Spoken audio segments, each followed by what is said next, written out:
Hello and welcome to Groundwork Poles number 2. This video introduces 5 different exercises which activate different muscle chains within the horse. Pole Station 1 is one of my favourite pole exercises. It's really simple to set up. All you need is 3 poles that are placed in a long line. The idea is the horse crosses the pole back and forth, each time leading with their inside forelimb. As well as having some forward movement, there's also some lateral movement. So the inside forelimb is moving slightly laterally towards the pole as it crosses. This works the abductor and the adductor muscles in the thoracic sling. As they continually cross back and forth, there's also some lateral flexion of the spine. This exercise is really good for engaging the thoracic sling. I've chosen to raise my poles because Elsa's been doing this exercise for quite a while. However, if it's your horse's first time, I suggest you keep the poles on the ground. Raising the poles increases the flexion of the limbs. That also increases the core activation because the limbs are off the ground for longer as they have to flex higher to negotiate the pole. Pole Station 2 is also very easy to set up. It's just 2 poles placed parallel to one another about 3 to 3.5 feet apart.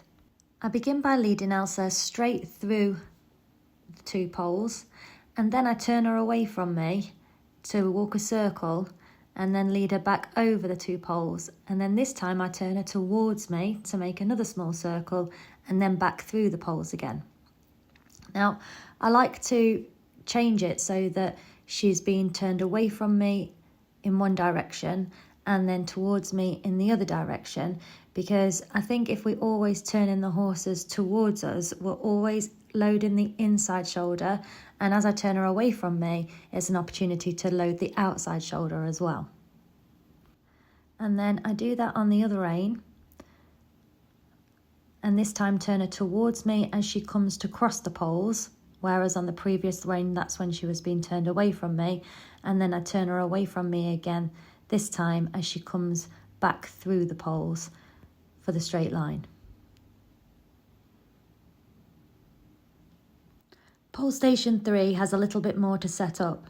I have 4 poles that are raised and they're set at approximately 3 to 3.5 feet apart. And then to form the rest of the circle that the poles are part of, I have my cones, and they're set for Elsa's distance, which is about 1.5 metres at distance apart.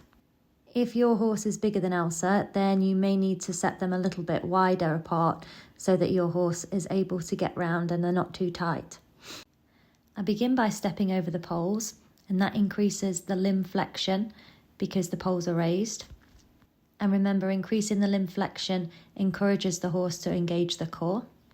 And then this is immediately followed by weaving in and out of the cones to encourage lateral flexion of the spine. Pole Station 4 is another one of my favourite exercises.